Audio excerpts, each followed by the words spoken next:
So I had a doctor's appointment today with a cardiologist, and it went well. So I was kind of relieved when I left. But you know, when it comes to targets, we can never be allowed to stay happy, um, not even for a few minutes. So I was waiting for the elevator, and I'm trying to I'm so flustered at this point. Like right now, I'm trying to just put it into order what happened, because I'm just like, what the fuck was that? So there was a few people waiting for the elevator, and we got on, and I walked around this guy to the back because I figured it would be rude to stand right in front of him because I would have been kind of blocking him. So I walked to the back, and he looked at me angrily, and he was on the phone, and he was pointing his phone toward me. And he kept moving so that it was always pointed toward me, like the camera. And he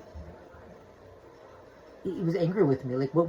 He was like, what did you do that for? What are you doing? And I don't remember exactly what he said, but he's like, what's the problem? And then he went back to the phone, and then he's like, no, you know what? Wait a minute. And he starts shouting at me again.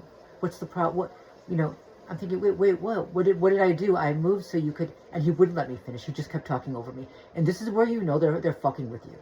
They're starting up. They're doing it on purpose. They're looking for a fight, because they don't let you speak. They don't let you explain yourself. When they don't want you to talk, you know that they're lying about you. And because if you could speak, everything they're saying would be proved false in a minute, right? So I was literally trying to tell him that I was going to the back of the elevator so that I wouldn't be standing right in front of him. He just kept talking over me.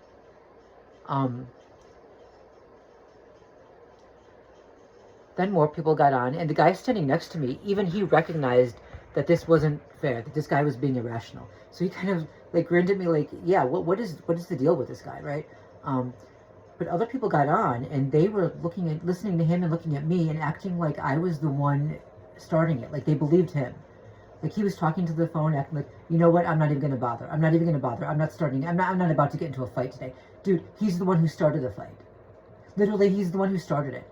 And I was trying to be so patient because he's got the phone pointed at me, and you know what happens with targets, right? They will provoke and provoke and provoke an attack. As soon as you respond negatively, they'll record that, and that's all they'll show. And then he started saying, yeah, people want to call the police. Go call the police. You're the one that's going to get taken away. Nobody threatened to call the police on him. Nobody. I didn't. The other guy didn't, right? He's literally making this shit up in his own fucking mind. But they were looking at me like I actually threatened him that way, and I didn't. Yeah. And, because he was black and I'm not, and, this is one of those things where he was going to be taken seriously. And the thing is, like, he seemed like he really believed what he was saying, right? And they were all looking at me like I was just this big Karen or worse, right? I'm so tired. And you know what?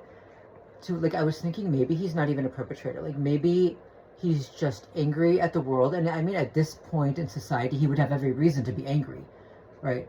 But not at me, right? Maybe he's angry and he can't fight the real threat, so he's taking it out on people who kind of look like the real threat, but also appear to be easy targets. And I always look like an easy target, right? Sometimes I wish I could be, 5'10" and muscular and bearded, and that would solve a lot of problems right away. I mean, they still get targeted too. Like when it comes to the targeting, that wouldn't solve anything because big, strong, 6 foot tall bodybuilders also get targeted. But it would solve a lot of other problems, like just random guys who are pissed off at the world and want to take it out on someone who looks like an easy target, right? Like it would stop a lot of this shit right from the start. It's hard to stand still and take it, and when you have to be nice, because you know that. I mean, it's really because you have to be nice, and it's hard because it just keeps happening and happening and happening, and when you just have to stand there and take it, like instinct is to show anger, and you can't. And at some point, doesn't that lead to a violent outburst? I mean, this is why people end up snapping.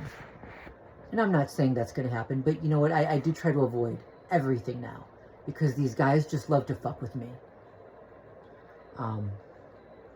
Anyway, so we get downstairs, and I'm waiting for, you know, the ride share, and he goes off to the corner, and he's standing there on the phone, still looking at me, and pointing the phone at me, trying to angle it at me.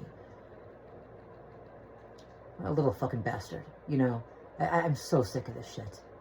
It's exhausting. It's irrational. It's unreasonable. Anyway. So, I went to the store before I got home.